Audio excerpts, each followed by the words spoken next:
Virginia, buenos días, Buen día. compañeros. Entonces, iniciamos, no sé cuál grupo está. Licenciado, podemos iniciar si gusta. ¿Quién es el grupo? El grupo 6. Grupo 6. No. Sí, licenciado. Grupo 6 es Viveca, Viveca, Anaís, Jocelyn y Jessica y mi persona. Le comunicó mi compañera Nidia que por un tema de salud no pudo estar. Sí, yo conozco el tema, así que no hay problema. Pueden presentar ustedes, a ver. Okay, perdón, buen día. Nuestro grupo está completo, no sé si nos dejaría, por favor, Iván. Después, entonces, porque vamos a hacer unas exposiciones bastante ejecutivas. Está bien, Lick, muchas gracias. ¿Ya? Licenciado, luego nosotros podemos proseguir. Somos el grupo 3. Adalid pidió, ¿no? Adalid después. Sí, nosotros en el segundo. Ya, perfecto. Nosotros el tercer. No sé si puede ver la pantalla, Lick. Se ve la pantalla. Perfecto. Y me gustaría ver del grupo. A ver, licenciado. Aleatoriamente, vamos a Marcos Paredes. Haznos un resumen así de el tema, qué estamos discutiendo, quisiera que hagas una introducción. Puedes ponerlo en pantalla, incluso. Puedes explicar las cosas. Resumiéndolo rápido, lo que se va a tratar más que todo en este tema es un aspecto referido a los distintos pensamientos que existían en la economía, desde la economía convencional, la tradicional que conocemos desde, por ejemplo, los clásicos desde los neoclásicos, perdón, como Leon Warras, por ejemplo, Alfred Marshall, en fin, y también dentro de esta escuela neoclásica, dentro de la economía convencional, perdón, entra la visión de Keynes, por ejemplo. Vamos a ver aspectos de Keynes también, lo más importante, rescatable que se ve, pero no solamente eso, también vamos a ver la parte de la economía que critica, como se denomina esto, la economía crítica a esta economía economía convencional o tradicional, como me gusta llamarlo. ¿Por qué? Porque la economía convencional se basa en ciertos supuestos que no necesariamente tienden a reflejar la realidad económica. En la economía crítica, por ejemplo, vamos a ver el institucionalismo que se parte en dos ramas. Vamos a ver a Safra, a los post-keynesianos, una visión más marxista también. Eso como un resumen, una introducción general rápidamente de lo que se va a ver en el tema, licenciado. Muy bien, Marcos. Cristian. Así que empecemos entonces de acuerdo a lo que han preparado. ¿Ya? Ok, licenciado. Comienza mi compañera Viveca. Ya. Bueno, licenciado, quería presentarles lo que nos toca exponer como grupo. Somos el grupo 6. Vamos a empezar con la parte 1, que nos habla el libro sobre una breve excursión por la economía. El capítulo 1, que nos habla tanto de la economía convencional, un poco de historia y algunos conceptos. Entramos de hondo al pensamiento neoclásico. Fue en esta época que podemos ver que se desarrollaron los conceptos desde que se conocieron y se conformaron la escuela marginalista. Y ahí se completó y se expandió con lo que hoy conocemos como la escuela neoclásica. Aquí tenemos algunas interrogantes. Queríamos hacerlo más interactivo en nuestra exposición. Entonces nos planteamos una interrogante como grupo. Entonces era cuáles son los elementos principales que condujeron a la evolución del pensamiento económico en esa época. En lo que podemos rescatar de la lectura nos explica y nos da a entender que la necesidad de explicar el sistema económico estaba dominante ante las líneas de los deseos del pensamiento neoclásico. Es decir, que estaban dejando de lado las predicciones de pesimismo de David Ricardo y de Marx. Podemos ir por otro parte, que a finales del siglo XIX el capitalismo creía que ya no era tanto ver la capacidad de cómo crecer con tanta fuerza, sino más que todo el capitalismo creía que el problema no parecía residir sino en aumentar la productividad, como nos decía el licenciado en la anterior clase, sino había que organizarse eficazmente para conseguir una mayor productividad. Licenciado presente. La evolución de la... Presente, licenciado. Presente. Ya, seguimos. La evolución de las matemáticas es lo que provocó también uno de los muchos autores que nos mostrarán cómo intentaron proponer a formalizar y expresar matemáticamente tanto las ideas. A veces esto también tiene contraproducencia en los neoclásicos, a veces se alejaban mucho de la realidad, entonces no podían producir con precisión su esquema.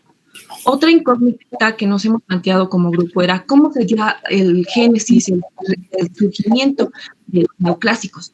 Esta escuela neoclásica, para todos los investigadores modernos, tuvo un inicio que fue en 1830, que se daba ya las ideas, los conceptos, los primeros inicios, los escritores de Señor Delors, de Louvre, de Buffon, de Gaussen y de Jennings. Estos señores daban los cimientos para lo que sería los primeros pasos para la economía neoclásica. Podemos ver que la escuela neoclásica se consolida en el siglo XIX, impulsada independientemente por los autores, que eran Willis Jebels, Karl Menger y Leon Walker. Vemos que estos tres autores marginalistas son los fundadores de la escuela neoclásica. Estos llegaron como decimos, de forma independiente para dar similares similitudes en sus trabajos para dar inicio a lo que es a la escuela neoclásica formalmente. Vemos que el cambio de los comienzos de pensamiento neoclásico se da con un enfoque más cercano, es decir, que se daba con unos enfoques más rigurosos de la matemática. Después ahí se fue y cambiando lo que antes se conocía como la economía política, fue transformándose con los cambios con el pensamiento económico dominante hasta la economía convencional que conocemos hoy en día. Algo que lo análisis económico, otro que le da un análisis a la particular de economía. Otra pregunta que nos hicimos como grupo era cuáles eran las premisas fundamentales de la escuela clásica. Ya aquí como con los clásicos se rompe esa tradición que se a la humanidad, al ser humano como un individuo libre, que era pensante para maximizar sus recursos, y esto en un entorno de libre competencia. A través de los mercados se podía obtener el mayor beneficio. Las premisas fundamentales que hemos encontrado como grupo y nos decía la cultura era uno, que los neoclásicos abandonan tanto la teoría del valor trabajo clásicos y la sustituyen, por lo que el valor de una mercancía depende de su utilidad y de su. Vemos que esta escuela recoge los argumentos, como nos decía el anterior clase licenciado, sobre la mano invisible, dejar pasar, de Adam Smith, y lo argumenta y lo que genera que es un régimen de competencia perfecta, que los bienes van a ser homogéneos, va a haber un conocimiento completo, el que puede entrar, salir libremente, llegan a establecer un equilibrio general. Este provoca para que se dé una máxima utilidad de los posibles de todos los principios sociales. Otra pregunta que nos hicimos era de en qué principios se basaba el modelo de la teoría del equilibrio general.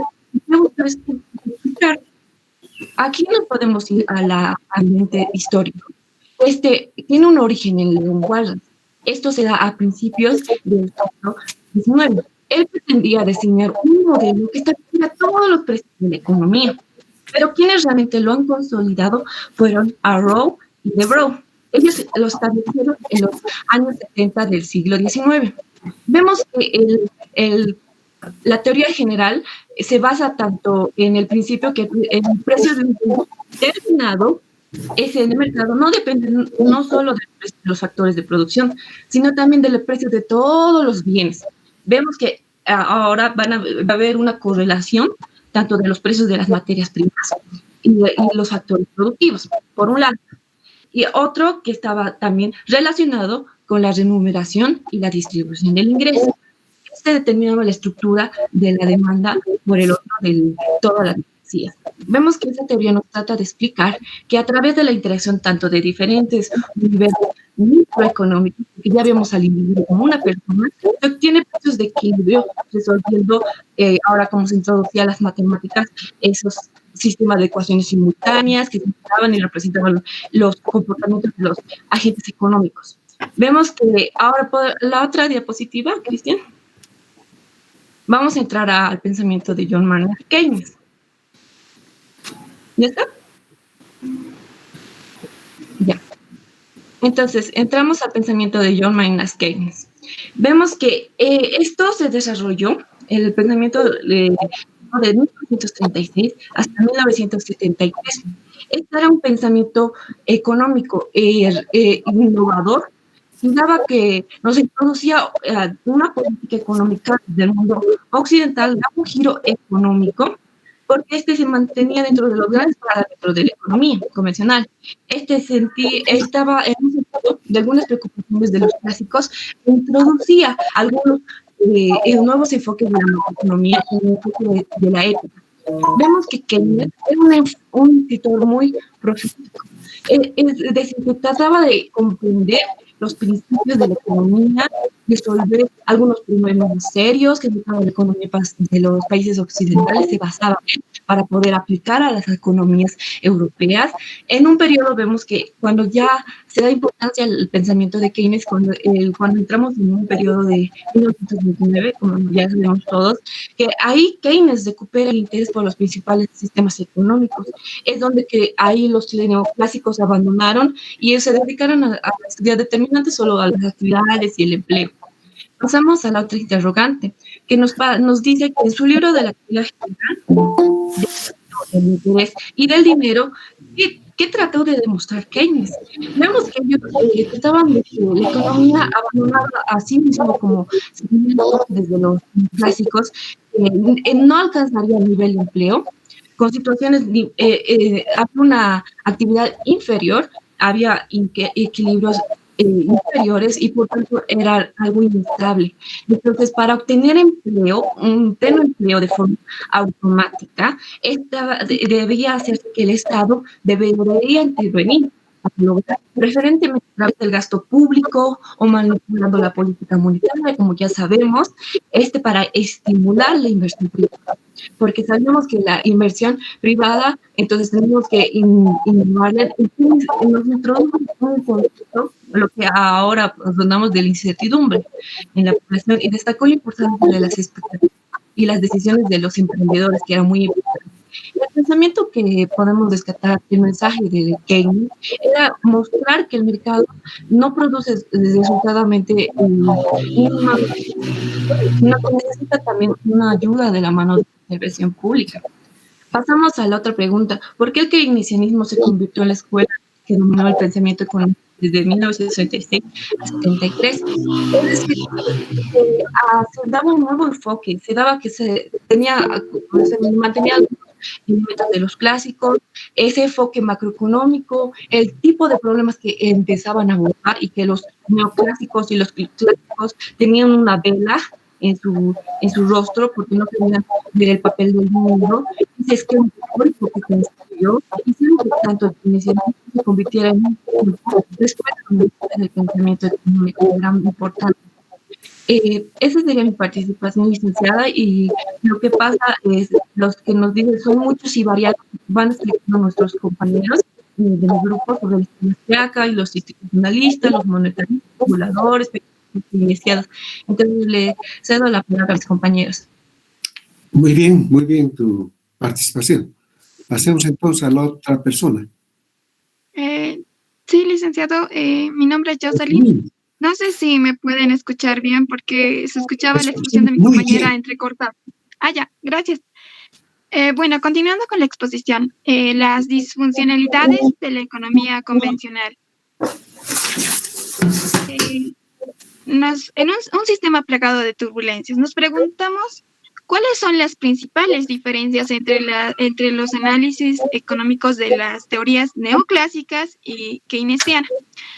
A ver, primero, el análisis económico de los neoclásicos plantean que si los agentes económicos privados buscan su bienestar individual a través de los mercados de libre competencia, eso producirá automáticamente en el largo plazo el bienestar social. Eso es lo que dicen los neoclásicos. Donde que para ellos lo importante para la creación de la riqueza social es que el Estado no se inmiscuya en la economía y que los mercados operen sin ninguna interferencia. Mercados, cuando hablan los neoclásicos de mercados, hacen referencia a que son los agentes activos, que toman las decisiones de cualquier de las actuaciones o transacciones económicas. Muchas veces utilizan la palabra de sistema de mercados como una fachada, para tapar lo que es el sistema capitalista. Ahora, los modelos neoclásicos de crecimiento, equilibrio y pleno empleo eran demasiado ideales en esas épocas. Entonces, en el siglo XX, ya cuando hubo ya 2 guerras mundiales, hubo una multitud de guerras regionales, también una violenta revolución anticapitalista en Rusia y otros, Estados Unidos sacudiría al mundo entero. Es decir, que en ahí se vería si realmente los modelos neoclásicos son efectivos, son reales, si es que se puede aplicar a la realidad económica. Ya en los años 30 del siglo XX, Keynes se interrogaba sobre lo que se podría hacer para salir de la crisis económica y de los problemas sociales graves que se estaba atravesando. Entonces, él plantea que los mercados no pueden producir automáticamente el bienestar social deseado y, por tanto, recomendaba la acción y la regularización de los entes públicos, múltiples niveles e institucionalidades. Es decir, que él planteaba que el Estado debería intervenir a la economía. Se reconoce la política económica. Según la lectura, ¿cuáles son las principales orientaciones del neoliberalismo a principios del siglo XXI? En esta parte, las principales orientaciones del neoliberalismo son las siguientes. Competitividad global, la libertad de comercio, la movilidad de capitales, de producción de cualquier país del mundo. Es decir, que los países podrían movilizar lo que son sus capitales sin que hubiera trabas y pudieran exportar también a la vez. Las privatizaciones, la desregularización y la austeridad en el mercado laboral. Siguiente, por favor. Los avatares de la utilización de la estadística y la econometría. ¿De qué manera las matemáticas sirven a la economía? La economía siempre ha utilizado el lenguaje matemático. Por ejemplo, en el libro nos cita de Cournot, 1801 a 1877, que Ricardo en su teoría del comercio internacional y que Marx en su análisis de la reproducción y la formación de los precios, donde han utilizado el lenguaje matemático. También, ¿cuáles son las principales, las disciplinas complementarias a las que recurre la economía y por qué? Bueno, aquí son 2 disciplinas complementarias, que sería la estadística y la econometría. Las estadísticas constituyen hoy un elemento esencial para quien quiera disponer una adecuada percepción de muchos aspectos de la realidad económica y desde luego puede ser un instrumento útil para el desarrollo de nuevos conceptos. La econometría, como sabemos, es la aplicación de la estadística y de las matemáticas en la economía, lo cual consiste en plantear teoría económica con la ayuda de modelos matemáticos, de manera que las variables utilizadas en estas puedan estimarse estadísticamente. En el libro nos mencionaba un claro ejemplo que era el modelo de input-output, es decir, de entradas y salidas. Eso fue el primer modelo econométrico que se ha dado. Va a continuar mi compañera. Muy bien, Yoseli. Buenos días, voy a continuar con la exposición. En este apartado, el libro habla sobre las diferentes críticas que se le hace a los corrientes de pensamiento económico convencional. La primera pregunta, según la lectura, ¿cuáles son las principales dificultades de la teoría neoclásica y keynesiana? Bueno, para desarrollar la primera, que serían las críticas a la neo-keynesiana, recordemos que las características de esta corriente de pensamiento se centra en el individuo, el llamado homus económicos, que trata de un individuo racional que solo busca su beneficio propio. Otro de los supuestos es que el supuesto de mercados en competencia perfecta, que se caracteriza por información completa, sin incertidumbre. Los mercados buscan el equilibrio. Entonces, el libro aquí se ha podido identificar las principales críticas a este pensamiento de los neoclásicos. La principal crítica que se detecta es que este modelo es de carácter estático, es decir, que tiene un equilibrio, se parte que en un principio en un equilibrio inicial y posteriormente esto cambia. Entonces, también la carencia de este pensamiento está en que considera a las crisis como fenómenos exógenos. Como segunda crítica es que se alteran los elementos fundamentales del modelo. Alejamiento de las predicciones con la realidad. Por ejemplo, las predicciones relativas al empleo, al crecimiento económico, la estabilidad de precios. Se dan fallos en las predicciones económicas cuantitativas.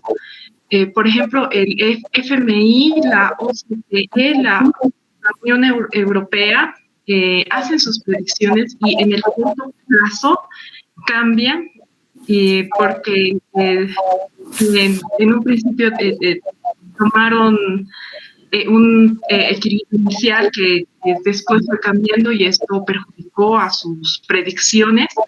Y pues esto es más evidente, sí es evidente en el corto plazo, es más profundo en el largo plazo. Otra de las críticas que se hace a los neoclásicos es que hay una injerencia mínima, nula, ¿sí?, de los entes públicos en el funcionamiento de los mercados. Y bueno, la crítica aquí está en que se separa dos esferas, en una esfera política y la esfera económica. Estas dos esferas están separadas y dejan a la esfera económica en manos del capital. Y bueno, la crítica también está en que estas políticas resultan al final ser desiguales, desequilibradas, donde la distribución de la riqueza y la acumulación se va a pocas manos. Siguiendo con la pregunta, ahora crítica al pensamiento keynesiano. Bueno, se han detectado tres principalmente. Y bueno, la primera, el problema de la agregación de las variables. Por ejemplo, la producción de cada empresa, la producción de cada familia, y agregar todos esos elementos a un solo concepto que esa sería la principal crítica. La segunda, no dan una importancia al crédito y en la realidad el crédito tiene de vital importancia en actividades económicas. Otra de las críticas también es que su análisis se concentra en problemas de corto plazo, ignora el largo plazo.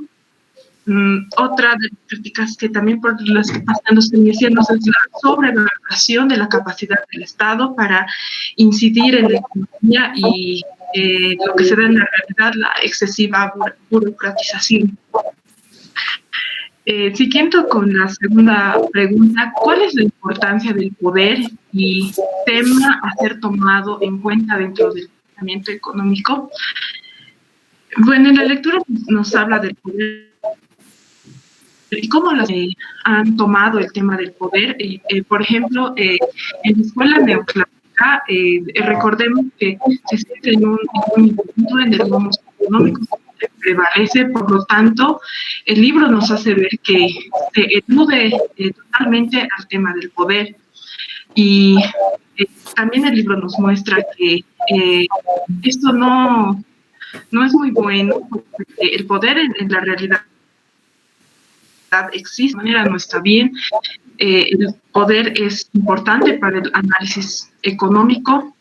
Entonces se ve que las teorías, modelos rehuyen a elementos esenciales como es el tema del poder, y en la lectura también nos muestra que esto da a pensar que es ese mantenimiento del pensamiento neoclásico y políticas neoliberales son las que se mantienen así hasta ahora, pese a sus fallos, eludiendo elementos importantes, porque son lo que más conviene a las fuerzas económicas predominantes. Entonces, se ignoran los elementos cruciales que conforman una realidad, como el tema del poder. Entonces, hacen sus predicciones y los esquemas que resultan eludiendo estos temas importantes no pueden explicar de manera satisfactoria lo que sucede en la realidad. Entonces, solo visualizando a la economía como una poderosa red de relaciones y entre el tema del poder, se va a poder dar una explicación de la realidad y de los cambios en las políticas económicas. Y mi última pregunta: ¿por qué los economistas tienen que establecer su análisis según los criterios mayoritarios?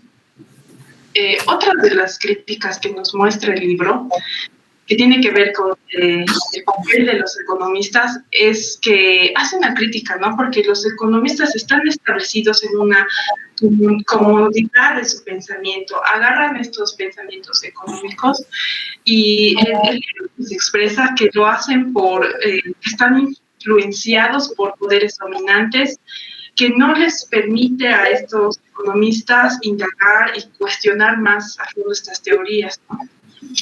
Existen valores dominantes en la sociedad capitalista, por tanto, el economista tiende a establecer su análisis según los criterios mayoritarios que lo conforman. Entonces, la economía convencional, los keynesianos, los neoclásicos, es como un escenario que analizan solo lo que quieren representar y disponen de una caja de herramientas amplia, sofisticada, y se dedican a manejar según la conveniencia y parámetros dominantes. Los planteamientos de los economistas respecto a la política económica no cuestionan las recomendaciones, las críticas a estas teorías. Entonces, están influenciados, se puede rescatar o ver que están influenciados por una mayoría, por intereses económicos dominantes, criterios mayoritarios que la conforman, y es por eso que los economistas no tienden a indagar o cuestionar más estas teorías. Siguiente.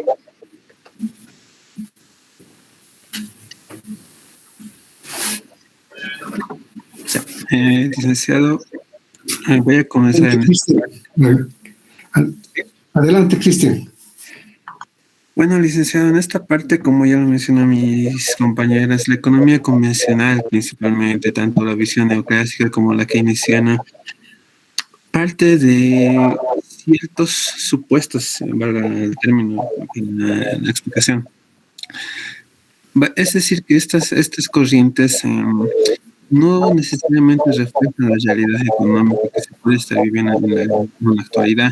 Por eso es que surge esta economía crítica, surgen distintas corrientes. Lo primero que aquí nos preguntamos en esta tercera parte de la exposición es qué alternativas podemos encontrar aparte de la neoclásica, de la keynesiana.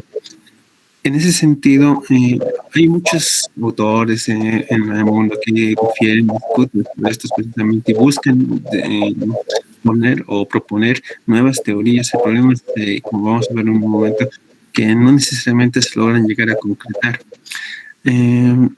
Ante ello, voy a saltar directamente de esta parte que básicamente es que aquí se buscan alternativas. No podemos necesariamente vivir de los pensamientos keynesianos que no necesariamente van a poder reflejar la realidad a plenitud, sino que están basados o sustentados en ciertos supuestos de cómo funciona la economía. Por ello surge una de las principales corrientes, que es el institucionalismo.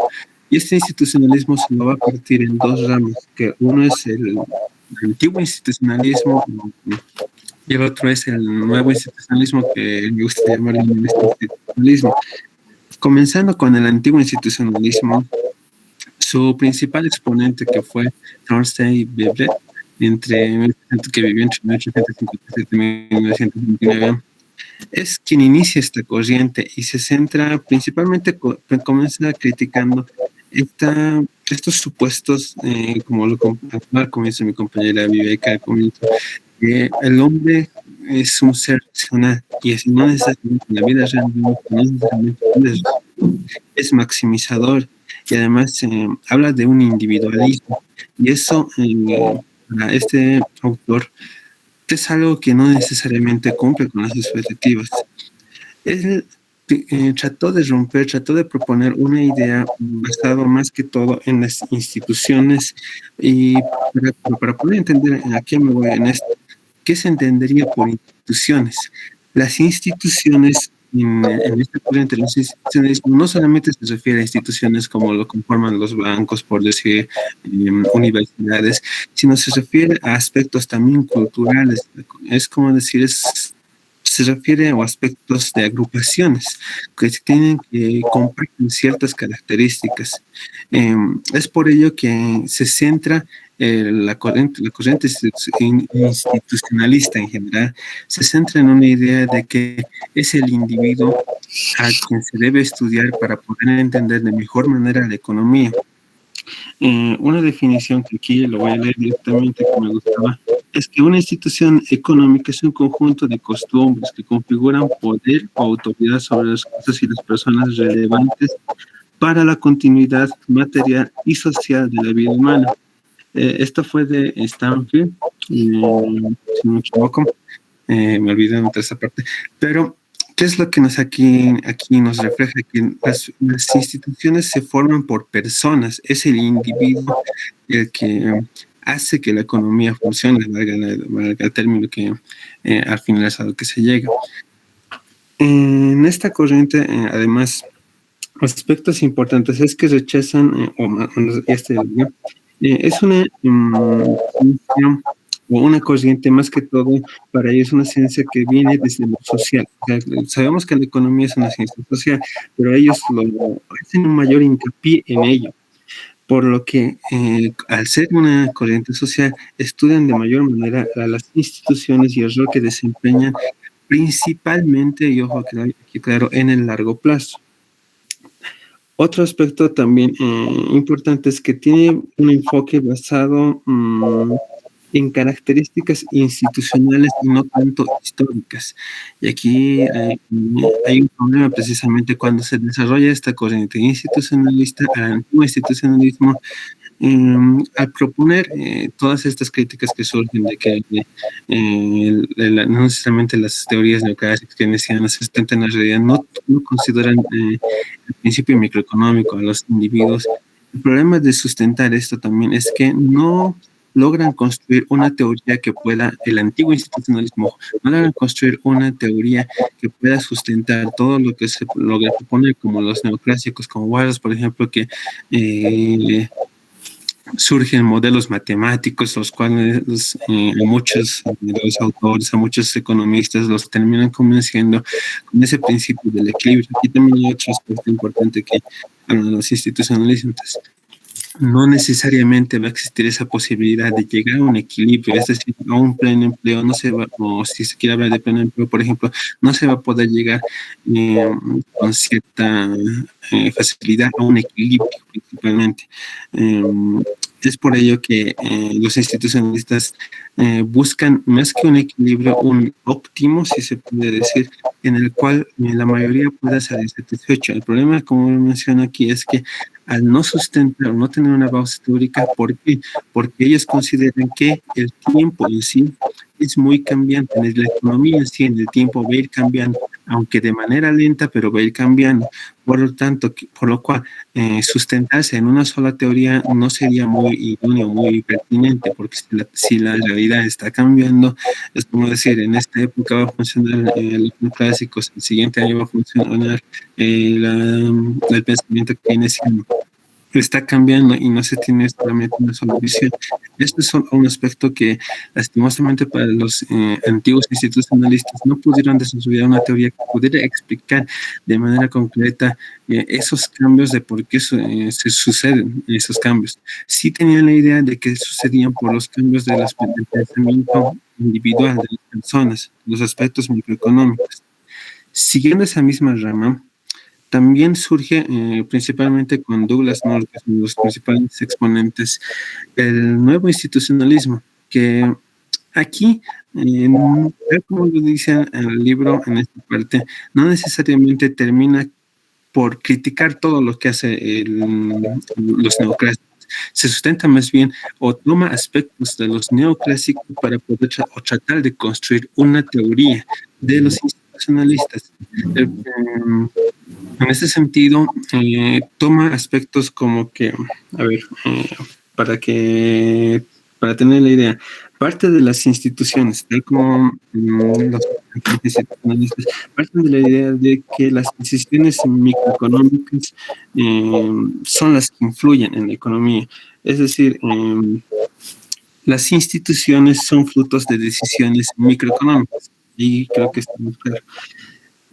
Otro aspecto es que aquí las instituciones estatales y las instituciones de mercado pueden ser comparativamente más o menos eficientes según el lugar y el momento histórico. En este aspecto, por ejemplo, es decir que considera también importante el rol que desempeñan el gobierno, por decirlo así, de manera más claro, y el mercado. Busca yo lo siento, sí, que busca tratar de hallar un equilibrio mucho mayor entre Estado y gobierno. Ambas fuerzas traten de no necesariamente competir, sino buscar llegar a un equilibrio donde la sociedad pueda ser o resultar beneficiada. Otro aspecto también de este aspecto, antes que me olvide, otros representantes destacados es Ronald Coase, Armin Achin, Harold Dinsett y otros más, quienes trataron de impulsar esta escuela institucionalista, que lo más rescatable de los institucionalistas, pese a que no tengan una teoría plenamente desarrollada, es que rescatan esos aspectos críticos a la economía convencional que no considera al individuo, las decisiones individuales y esos cambios que pueden existir en el tiempo en la economía. Va a continuar mi compañera con Pierro Serra. Muy bien, Cristian.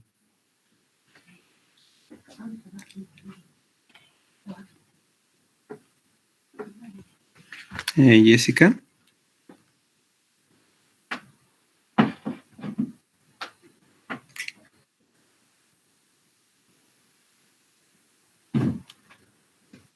Dicen, antes de comenzar, un favor, dicen, no sé si es de mucha molestia, puede apagar su micrófono porque hay interferencia y no puedo escuchar bien. No sé si es así o escuchan los demás bien. Te escuchamos bien. Licenciado, se escucha entrecortado algunas partes. Y pienso que sería su micrófono, dicen. Si lo apagara, creo sí, que por favor. mejoraría.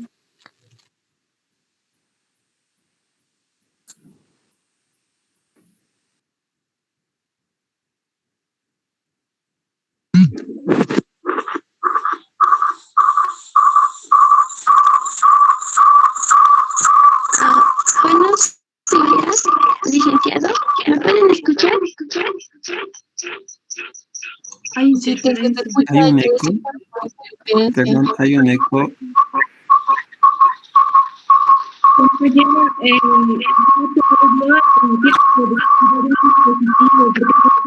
Con dos dispositivos.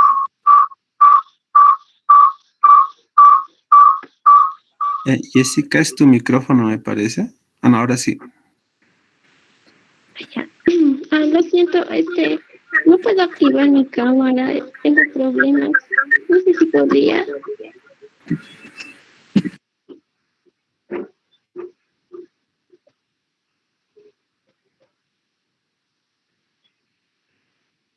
Dale, Jessy, no hay problema. Jessy. Ya, bueno. Bueno, continuando con lo que es la presentación, aquí vamos a presentar a Piero Sraffa. Si bien no ha sido un economista muy renombrado en su época, de hecho contó con trabajos no tan muy importantes, pero sí demostró que su crítica dio una crítica que impulsó más a los autores a tener esta crítica a la parte neoclásica. Entre una de sus críticas está que si bien el valor del capital en general no tiene significado independientemente de la distribución del producto neto y salarios, por lo que no tendría sentido la idea de que la tasa de beneficio es determinada por el producto marginal del capital. Y bien, con este inicio es que en 1960 este autor presenta su libro en la que destruía totalmente el pensamiento neoclásico. En la misma señala que si bien los neoclásicos afirman que la distribución de la riqueza producida se realiza en función de lo que aportan al proceso productivo tanto sus dos factores como son los del trabajo y el capital, según estas correspondientes productivas marginales en ambos factores, Piero Sraffa dice que no es posible demostrar ambos, solamente una. Así también demuestra que la tasa de beneficio más elevada supone una participación mayor de los beneficios en el producto social neto y una participación menor en la de los salarios. Por lo que la lucha de clases sería imposible de medir e imprescindible porque corresponde a otro ámbito, que es lo social o institucional.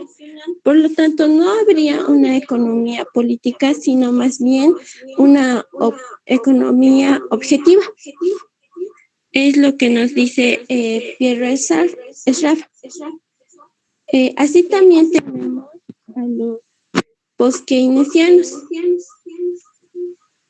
que si bien esta corriente inició en los años 50 y 70 como parte a una respuesta a una nueva síntesis neoclásica que se desarrolló en Cambridge. Se la conoce como la controversia de Cambridge y aún sigue vigente. En esta misma escuela se tienen a múltiples autores en las que se encuentran los keynesianos, los neoricardianos, los sraffianos y los institucionalistas. Es decir, que en esta escuela abarcan a la mayoría de las escuelas críticas. Los post-keynesianos son críticos al pensamiento neoclásico y sus objetivos principales están de promover una comprensión clara de cómo funciona la economía. Para esta corriente, la economía no conduce al equilibrio.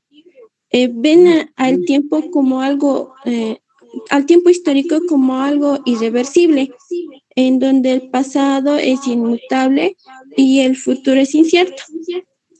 Consideran que los mercados no operan la libre competencia, sino que en realidad la competencia imperfecta es mucho más relevante, por lo que aquí estarían presentes las empresas oligopólicas o el oligopolio en las economías modernas.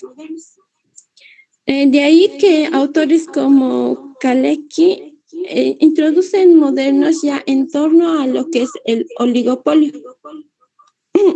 Según los post-keynesianos, existen diversas clases sociales que reciben diferentes tipos de ingresos y que llevan estilos de vida distintos.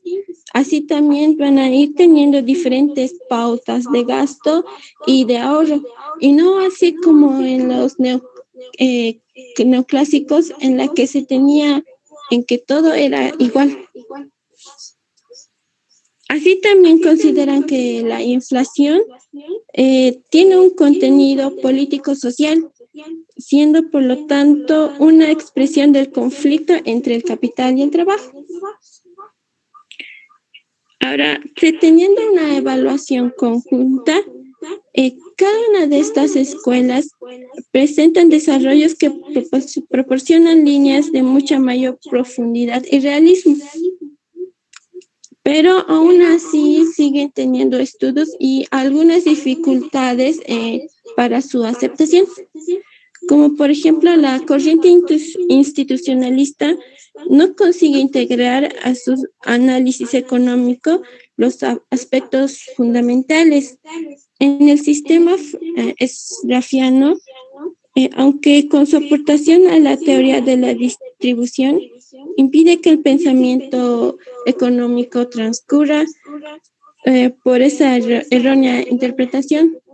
El que más aceptación ha ido teniendo ha sido la escuela post-keynesiana, la que sí presenta un sistema un poco más integrado, aunque algunos de sus elementos impide que pueda ser conocida como una escuela alternativa de pensamiento económico.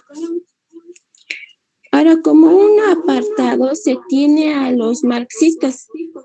De hecho, ellos son los que inician con lo que es la crítica hacia la economía en sí capitalista.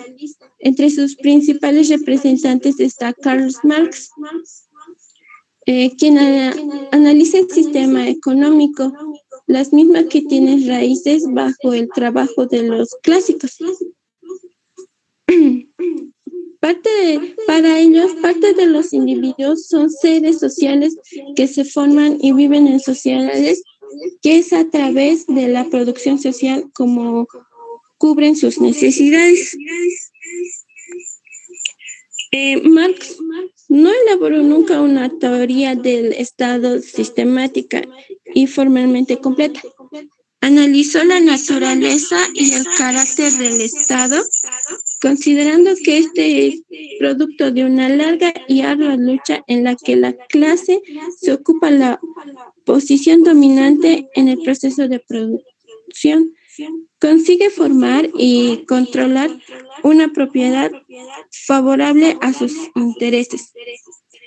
Para Marx, el Estado no es neutro, como se mantiene en la explicación liberal de los clásicos, sino que su primera preocupación es la de proteger la existencia y la estabilidad de una forma social dada, las clases dominantes en la misma y su reproducción. Eso sería todo, licenciado.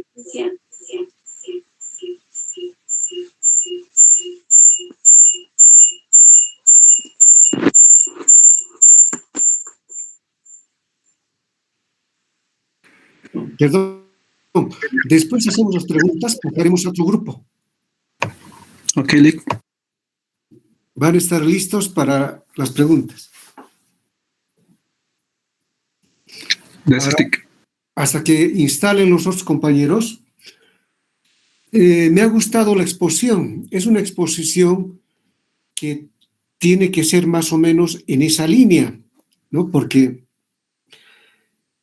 no hay que poner, digamos, muchos compañeros ponen, digamos, algún concepto y empiezan a leer conceptos, y no tiene mucho sentido. La cuestión es discutir, como lo han hecho, ¿no? Es decir, plantearse una pregunta, es decir, una idea fuerza. Puede ser a través de una pregunta o puede ser una afirmación y empezar a describir. Esta es la presentación que me pareció que nos da un ejemplo de cómo tendríamos que continuar. En ese sentido estaba muy bien la presentación, los felicito y sigamos adelante con los otros compañeros. Ok, licenciado. Licenciado, tenía una consulta respecto al trabajo. Teníamos el resumen, las diapositivas y un mapa conceptual que habíamos hecho. No sé cómo lo hacemos. Me hace llegar a mi correo. Ah, ya, ok, licenciado. ¿Ya? ¿Ya? Está bien, licenciado. Gracias. Empecemos entonces con el otro grupo. Licenciado, disculpe, 2 de nuestros compañeros tienen problemas de conexión. Hasta que lo solucionen, no sé si podría ir el otro grupo que hace rato se ofreció. Sí, licenciado, estamos listos nosotros. Perfecto, entonces, Nicole. Sí, esto vamos a empezar a presentar ya o a reflejar las diapositivas. Me parece muy bien, Nicole.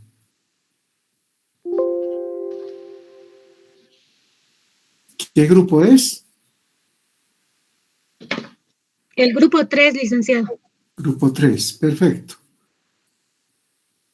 A ver, es el grupo número 3.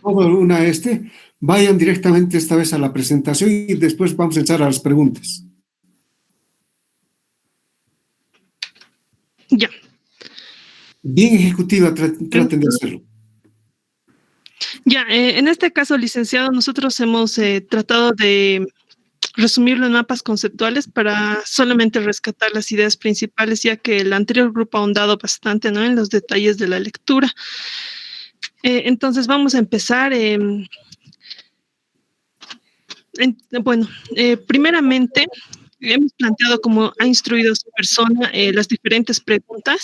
Entonces, de la primera parte, que tiene que ver con la introducción, ¿para qué sirve la economía? Nosotros hemos querido hacer énfasis en la pregunta que hacía el autor, ¿no?, respecto a que es la economía, como dice el autor, una disciplina y no una ciencia. Entonces, en este sentido, quisiera ceder la palabra a Vidal para que pueda de alguna forma explicar el mapa conceptual que ha efectuado de esta parte y también dar así respuesta a esa pregunta. Excelente, adelante. Buenos días, licenciado, buenos días, compañeros. En la primera parte, como una parte introductoria del libro, nos dice que dentro de una sociedad, cada integrante que tiene que satisfacer sus necesidades. Todo esto se lleva desde los tiempos más antiguos, desde una tribu hasta la sociedad más moderna. Todos necesitamos un bien o servicio para sobrevivir ante las necesidades ilimitadas que constituye la economía. Desde hace mucho tiempo atrás se estudia la sociedad y los temas económicos conjuntamente con lo filosófico, político y religioso. Es en este caso que también otro tema en la introducción del libro que toma es la autonomía y los clásicos, en el cual nos dice que la autonomía de la economía se da cuando el capitalismo se va expandiendo allá por el siglo XVIII, en el cual Adam Smith es el primero que propone estudiar el funcionamiento de la economía, con las premisas de que cuanto menos se intervenga en el mercado, más tendrá de desarrollo un país. Es decir, laissez-faire, dejar hacer, dejar pasar. Otra de las premisas también que es de la mano invisible de Adam Smith. Otros autores también que lo siguen a Adam Smith son David Ricardo, Malthus, John Stuart Mill, conocidos también como clásicos, el cual sigue en la línea de Adam Smith. David Ricardo desarrolla su propia teoría de la teoría del valor trabajo, en el cual, en síntesis de su teoría, nos dice que los precios dependen del valor trabajo. Otra de las partes también que menciona el libro es entender y actuar. La línea que nos da el pensamiento económico es entender para actuar. En todas las sociedades, los gobernantes, dirigentes sociales, la política económica, son ejemplos que nos inciden mucho en la organización económica de una sociedad. Aquí nos da una primera respuesta de la pregunta: ¿para qué sirve realmente la economía? Los actores mencionados anteriormente inciden en el funcionamiento económico, con el único deseo de manejar las variables económicas para lograr llegar a los objetivos como expandir un territorio, tener un poder comercial, tener crecimiento económico y el bienestar de una sociedad.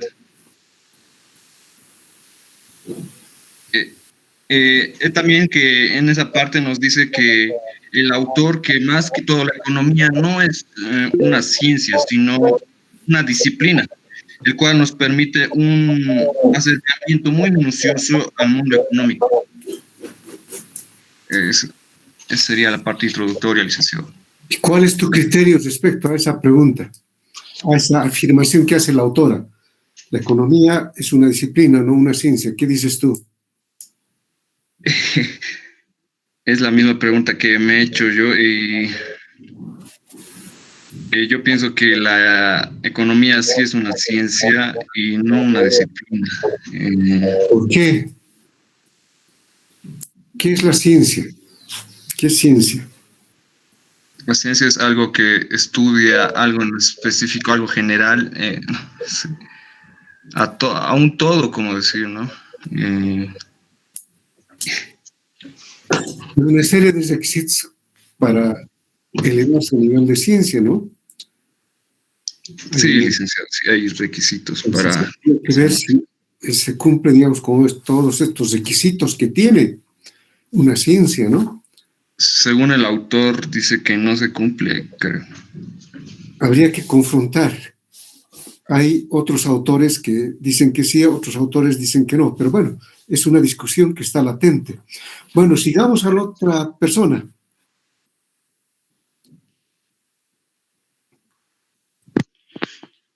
Ahora sí, licenciado, buenos días. Continuando con la exposición. Adelante. La economía convencional.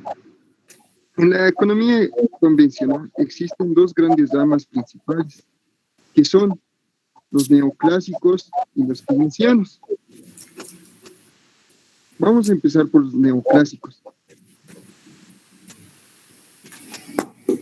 Durante las 3 últimas décadas dieron lugar al desarrollo de un pensamiento económico distinto de la economía clásica y la economía marxista. A partir de 1870, la teoría marxista, que todavía hoy constituye la base de la teoría económica convencional, hasta ahora conocida como teoría neoclásica. Aquí podemos mencionar 3 autores, los cuales la escuela neoclásica se consolidó hasta el último cuarto del siglo XIX, impulsada por economistas de diversos países, los cuales eran el inglés William Gibbons, el austriaco Karl Menger y el francés Léon Walras. Estos 3 autores fueron fundadores de la escuela neoclásica. También nos dice que los neoclásicos abordan la teoría del valor, del trabajo,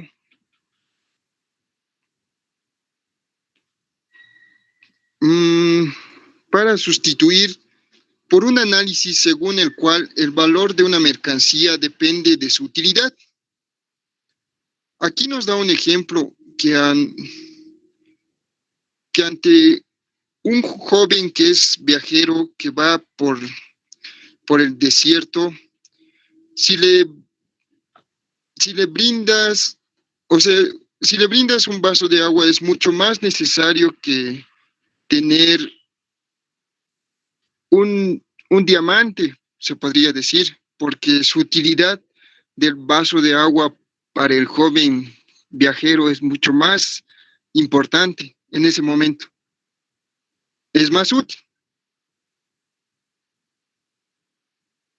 También nos dice que esta escuela recoge los argumentos de la mano invisible y también el dejar hacer, dejar pasar de Adam Smith.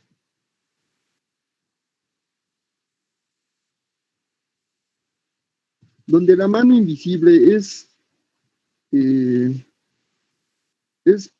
nos dice que es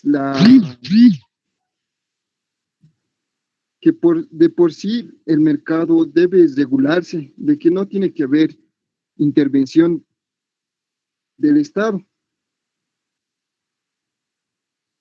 Y también nos dice que el dejar hacer, dejar pasar, es lograr una absoluta libertad en la economía, libertad individual de elección y acción de una persona.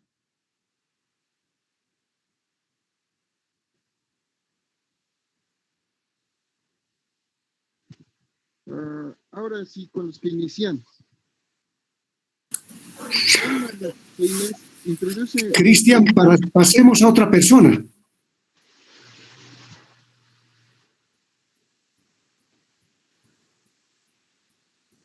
Ya, entonces Vicky va a continuar porque es muy relacionado también con las disfuncionalidades de la economía convencional y queremos aprovechar aparte de mencionar las ideas principales, señalar también cuáles son estas disfuncionalidades respecto a la teoría neoclásica que nosotros hemos podido ver, ¿no?, en nuestra situación aquí en Bolivia, ver cómo es que con algunos hechos que se han dado en el país, nosotros hemos visto que efectivamente todos los lineamientos de esta teoría neoclásica, no todos, perdón, pero algunos de ellos efectivamente sí han sido desvirtuados o ha habido la necesidad de que no necesariamente se cumplan o se tengan que dar de la manera como esta teoría los plantea.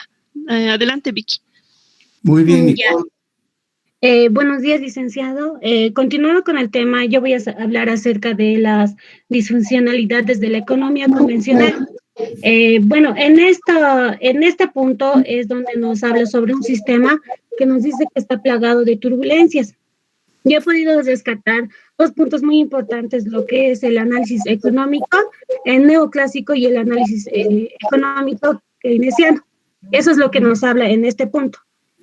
Por ejemplo, en el análisis económico neoclásico nos dice que el Estado no debe inmiscuirse en la economía, que no debería intervenir en la economía. Y en cuanto al mercado, nos dice que los mercados deben operar sin ninguna interferencia. Eso nos habla acerca de la economía neoclásica.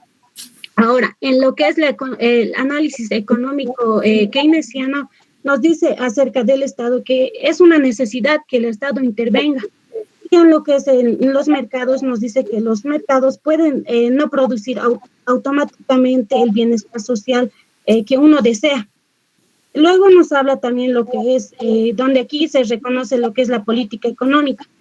Esto se reconoce a partir de Keynes, donde nos dice que, bueno, Keynes nos dice que debería el Estado entrar con una medida a lo que es la economía. Luego nos habla lo que es las políticas económicas del neoliberalismo. Bueno, estas políticas económicas toman diferentes orientaciones principales. Lo que podemos ver en el cuadro habla sobre lo que es la competitividad global, donde nos dice que las empresas y los países tienen que competir libremente entre sí en el mundo entero. Luego también nos habla lo que es la libertad de comercio, de la libertad del movimiento de capitales y la libertad de la producción. Bueno, en este punto nos aclara donde los neoliberales son los que imponen reglas a la actividad económica. Bueno, no imponen reglas a la actividad económica y dejan que los agentes privados tomen las decisiones. Luego nos habla lo que es las privatizaciones. Aquí nos habla lo que las empresas públicas son las menos eficientes. Y bueno, recomienda que la privatización de todo el patrimonio público debe pasar al sector privado. Luego también hablan lo que es la desregularización. Bueno, las políticas económicas tienen que regular determinadas actividades privadas para que para los clásicos consideran que es preciso eliminar la mayoría de las regulaciones existentes. Después tenemos a lo que es los avatares de la utilización de la estadística y la economía. Bueno, en este punto, a lo que yo he podido entender, nos dice que deberíamos hacer un buen uso de lo que son las matemáticas. Bueno, ese punto es lo que he entendido, licenciada. Y mi pregunta es, ¿cuál de estas disfuncionalidades se han visto ocurridas aquí en Bolivia? Y mi respuesta es la siguiente. Según mi punto de vista el análisis económico keynesiano es lo que se ha visto aquí en Bolivia, porque en este tiempo que hemos ido viviendo acerca de lo que es la pandemia, hemos entrado en crisis económica en diferentes sectores económicos de lo que es en Bolivia. Entonces, ha habido una intervención ahí del Estado donde el Estado ha tenido que aplicar medidas para que, por ejemplo, para que se dé bonos, para que las personas puedan sustentar, porque generalmente todo se ha parado. Entonces la gente no podía trabajar y todo eso. Entonces es ahí donde el Estado ha intervenido y es que ha aplicado medidas para que podamos la crisis. Ese sería, licenciado, lo que yo he entendido acerca de... Está bien, Virginia. Pasemos a otro. Sí, licenciado. Ahora vamos a ver el punto de una aproximación crítica al pensamiento económico convencional y producto del análisis puntual de estos aspectos, nosotros queremos hacer un pequeño comentario respecto a si efectivamente los economistas son rigurosos al ejercer su profesión en pro del bienestar de la sociedad. Queremos tratar de alguna forma analizar eso en nuestro país. Entonces ahora Laura va a empezar a exponer las principales ideas. Excelente. Bien, licenciado, buenos días compañeros. Buen día, Laura.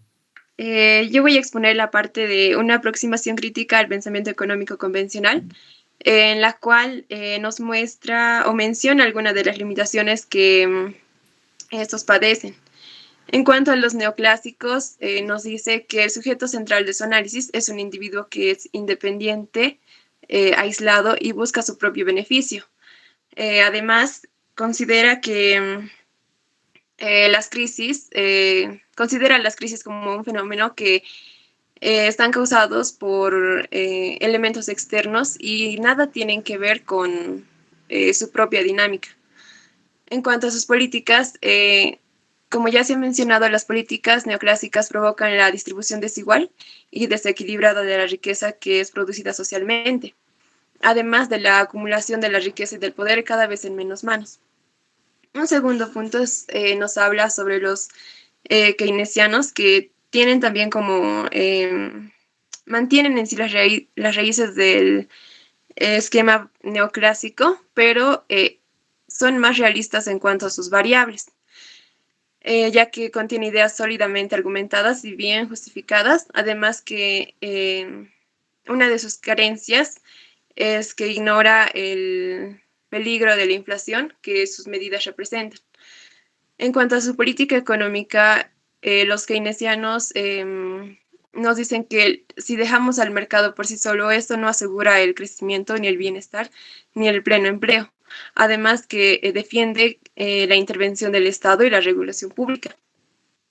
Un tercer punto nos habla sobre una evaluación general y el impacto de las crisis en el pensamiento económico. Primero nos habla sobre la crisis de 1929, que había estimulado el lanzamiento del keynesianismo. La segunda crisis de la década de 1970, que había impulsado el retorno de los neoclásicos y la consolidación del neoliberalismo. Y la crisis de 2007, que no había tenido el impacto esperado en el pensamiento económico. pero resurgen economías con mayor fuerza que no siguen los dictados del neoliberalismo, como la India, China y Rusia.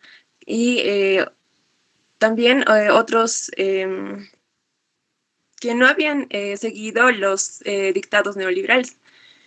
Un cuarto punto nos habla sobre el tema del poder y nos dice que en la teoría neoclásica ese es un tema que es totalmente eludido, no lo toma en cuenta. También nos habla sobre los grandes capitales financieros e industriales que hoy dominan, que hoy dominan la economía global. Estos velan por sus propios intereses y al financiar, por ejemplo, las universidades, los proyectos, fundaciones, es como que potencian y legitiman dicho pensamiento, el pensamiento neoclásico. En cuanto al último punto que habla, y los economistas, entonces tratan de ejercer su tarea profesional de manera rigurosa, pero muchas veces se dejan llevar por las ideologías mayoritarias, como ya habían mencionado nuestros compañeros en la primera exposición. Hasta ahí, licenciado, sería algo muy, muy, muy resumido.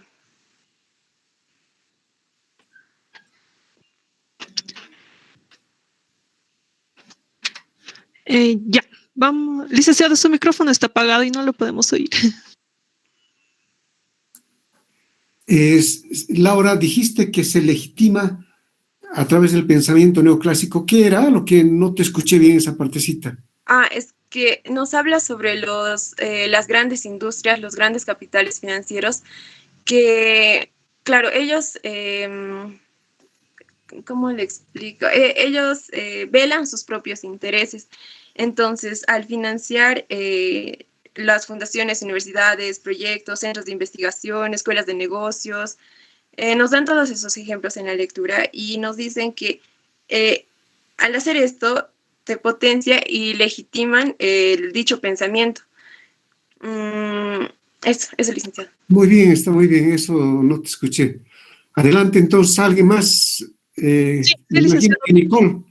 Sí, el siguiente punto, a continuación ya sigue la tercera parte, que tiene que ver justamente con la economía crítica, porque todo lo expuesto hasta el momento tenía que ver más que todo con una descripción, ¿no es cierto?, del pensamiento económico de los diferentes autores, y ahora el autor enfatiza en hacer una crítica o cómo es que con ciertas teorías hace notar que es necesario muchas veces repensar o analizar bien estas ideas. Entonces empezamos con la economía crítica y nos habla primeramente del tema del institucionalismo.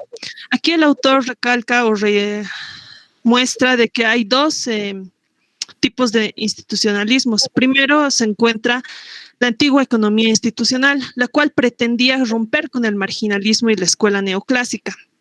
Ese era su principal propósito, en donde tenemos aquí a Hodgson y quien aseveraba, ¿no?, de que las instituciones marcan decisiones en los sujetos económicos, es decir, que todo lo que estas instituciones hagan o en las cuales se tomen medidas y diferentes acciones para la sociedad influye mucho en los sujetos económicos y no al revés. Y obviamente aquí también siempre defendían la idea de que la economía no tiende al equilibrio, entonces que de alguna forma sí es necesaria la intervención del Estado. Pero también tenemos, por otra parte, la nueva economía institucional. En esta nueva economía institucional, la diferencia con la antigua economía institucional se basa en que estos autores utilizan instrumentos de la economía neoclásica, prácticamente de la microeconomía, para a partir de ello explicar cómo se comportarían las instituciones sociales. Entonces, ellos comparten, por ejemplo, todos los conceptos de los costos de transacción, los derechos de propiedad y la elección pública. De todas formas, el autor hace énfasis que para el análisis de una economía actualmente nosotros deberíamos considerar la economía institucional antigua y no así la nueva, porque justamente defiende, ¿no?, con romper estas ideas relacionadas al marginalismo y a la escuela neoclásica. Entonces, vamos a pasar ahora a la siguiente idea que ha aportado el señor Piero Sciaraffa, que es relacionado con, bueno, es importante resaltar de que este autor se ha basado mucho en los análisis económicos, matemáticos, ha puesto en todos sus análisis mucho sustento matemático, ¿no?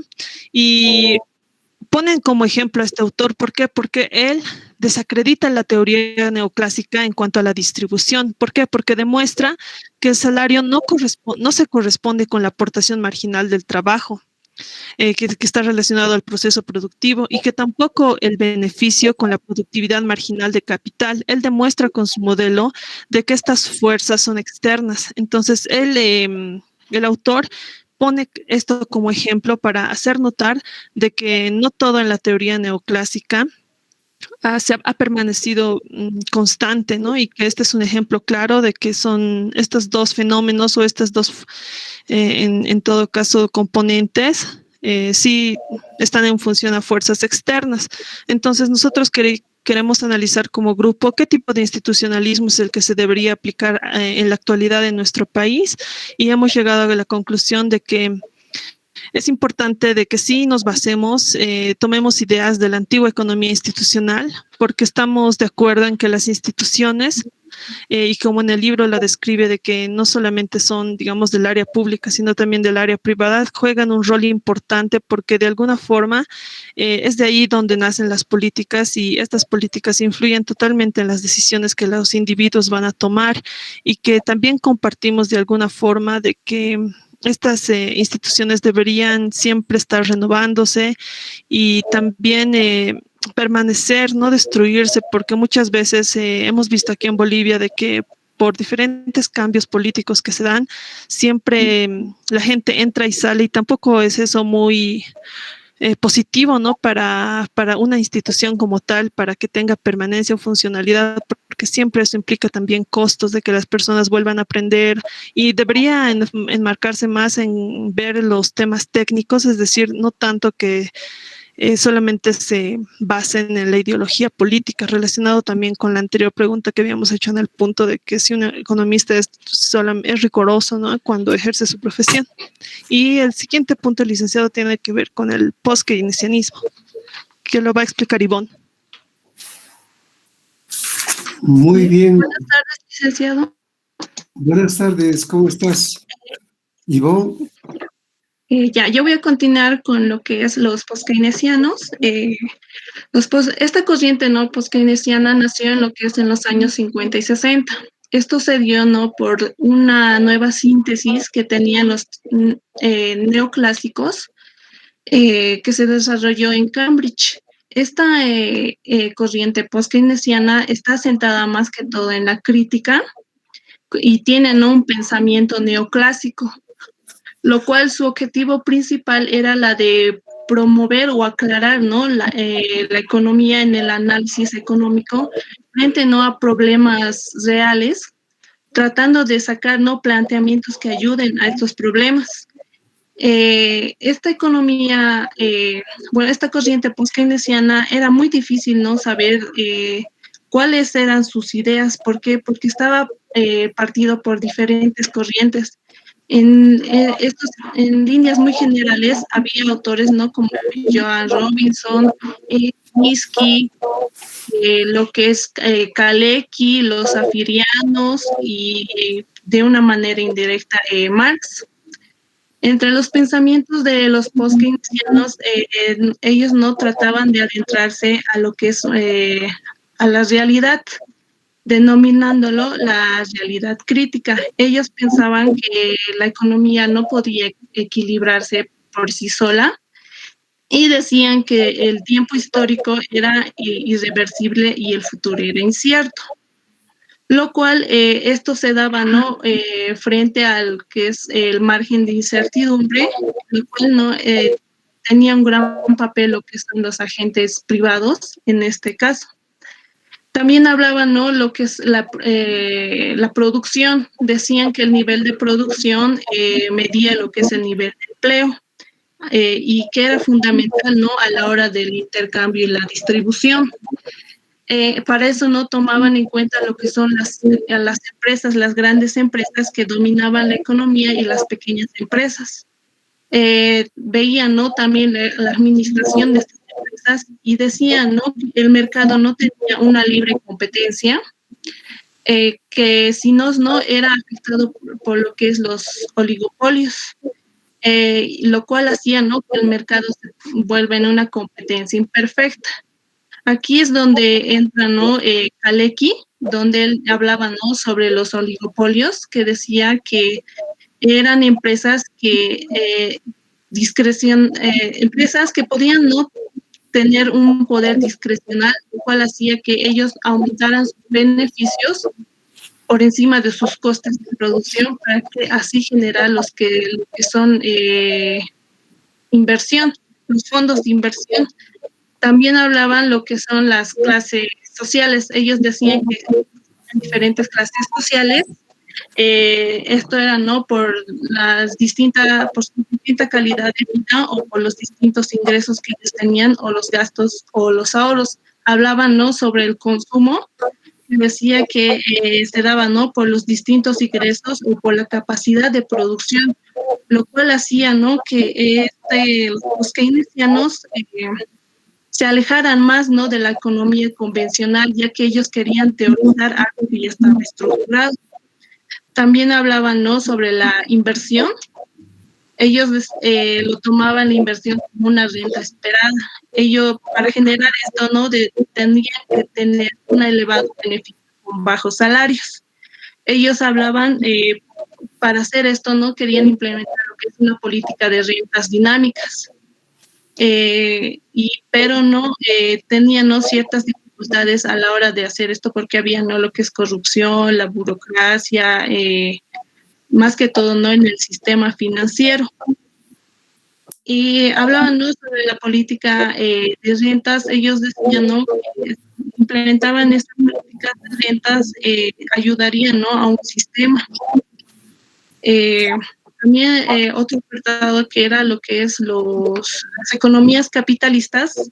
Ellos decían que estas economías capitalistas eran cíclicas e inestables, lo cual necesitaba, ¿no?, una intervención del Estado mediante políticas fiscales por el gasto de gobierno o políticas monetarias como el interés, lo cual hacía, ¿no?, que estimularan el crecimiento económico.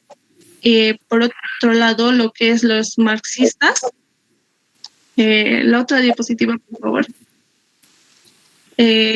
Aquí, ¿no?, su principal precursor fue Karl Marx. Él analizaba, ¿no?, lo que es el sistema económico. Él nos presentó, ¿no?, su gran obra, lo que es el Capital. Fue dado, ¿no?, frente a las consecuencias de lo que es el capitalismo y la revolución industrial, lo cual demostraba, ¿no?, la explotación de los trabajadores para beneficio de los capitalistas.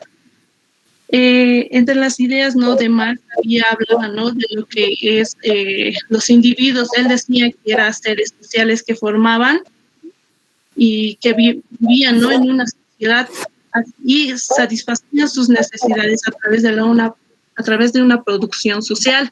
Por eso es que él defendía la economía, porque decía que se trataba de relaciones, ¿no?, entre personas, y decía que la etapa histórica tenía leyes, por tanto no podía existir una economía universal y atemporal. También hablaba sobre el valor trabajo de los clásicos, lo cual él decía que el valor se daba por el trabajo. O sea, si un grupo de personas o varias personas producían una gran cantidad de bienes, ellos con eso no podrían mantenerse, lo cual haría, ¿no?, un excedente económico. También habla sobre el valor de la mercancía. Él decía que el valor de la mercancía se daba por un trabajo socialmente necesario. Esto se basa, no en un trabajo abstracto, ¿no? Se basa en que el trabajador, ¿no?, pone su esfuerzo físico y mental para producir, ¿no?, esa mercancía. Y nos habla también del proceso productivo que para extraer, ¿no?, esto trataba, ¿no?, de extraer una gran cantidad de trabajadores al valor superior, ¿no?, de su salario, lo cual eso se llamaba, ¿no?, lo que es el plusvalor, y en el caso de la mercancía se veía, ¿no?, por la ley del valor, que servía, ¿no?, para explicar la ganancia que tenía el capitalista. En conclusión, el capitalista no explotaba al trabajador, y en sí esta relación que tenían estos dos, tanto el trabajador como el capitalista, se llamaba relaciones de producción capitalista. Eso es todo, licenciado. Está muy bien, justo hemos concluido a tiempo, son las 12. Entonces lo que vamos a hacer es la próxima clase, podemos dar unos 10 minutos a otras personas de otros grupos que no exponen para que hagan algunas preguntas. Y después vamos a pasar de los 10 minutos, si es que hay, ¿no? Si no hubiera, directamente empezamos con los expositores de los dos grupos, de manera, la exposición tiene que ser más dialogada, tendríamos que hacer preguntas a otros estudiantes, preguntarse a sí mismos y hacer una discusión. Y ya hemos tenido la presentación del primer grupo y el segundo también ha estado muy bien, y quisiera que ahora los otros grupos entremos ya a diálogo, ¿ya? Por favor, entonces el día jueves nos vemos para el diálogo de los dos grupos que faltan. Licenciado, buenas tardes. Osmara. Licenciado, entonces tendría que ser algo así como un debate con los grupos que ya han expuesto, o hacerles preguntas a los demás compañeros. Ambas cosas, ¿no? Es decir, ahí si quieren pregunta a los compañeros que han expuesto esto, ¿por qué consideras que es así? O tal vez aquí complemento mejor. Y también al curso, ¿no? A los grupos que no han participado, les hacemos participar ahora con preguntas motivadoras de diálogo. Ya está bien, licenciado. Licen, una pregunta más. En cuanto al cuadro sinóptico que le debemos enviar, ¿tenemos que adherir más las diapositivas de nuestra presentación o solo el cuadro sinóptico? Ambas cosas. Ya, está bien, licenciado. Y bueno, pueden hacer en su presentación resaltar lo más importante que te haya parecido a ti. Este concepto me parece importante discutirlo, etcétera. Incluso alguno que no lo hemos entendido muy bien, decir, esto me esfuerzo, pero no logro captar, ¿por qué no discutimos? Algo así, ¿ya? Está bien, licenciado, gracias. Licenciado. Muy bien, sí, dime. Licenciado, buenos días. Disculpe una consulta. Con respecto a los mapas conceptuales o cuadros sinópticos, ¿lo tienen que hacer solo los grupos que están exponiendo o lo tenemos que hacer todos? Para enviarle, le pregunto. Todos tienen que hacer, es parte de la cotidianidad que tenemos de repasar todos, ¿no? Su propio mapa conceptual, su propio resumen muy concreto, de tal manera que podamos calificar los trabajos también, ¿no? Así Está que bien, licenciado. y además eso le sirve para estudiar, porque el grupo que ha hecho agarra simplemente para el examen, repasa eso y ya les voy a ir explicando cómo vamos a dar el examen, entonces va a ser muy sui generis también, ¿ya? Nos Y vemos. disculpe, licenciado, ¿qué correo tenemos que enviarle? ¿A qué dirección o ya está? Mi correo es jaferba@hotmail.com, pero lo tiene la compañera Alexandra y ella... Yo les voy a compartir en un momento. ¿Ya? Bueno, nos vemos el día jueves. Estaba muy bien, estoy satisfecho con la participación. Hasta el jueves, hasta luego. Hasta luego, licenciado. Hasta luego, licenciado. Hasta luego, licenciado. Hasta luego, licenciado.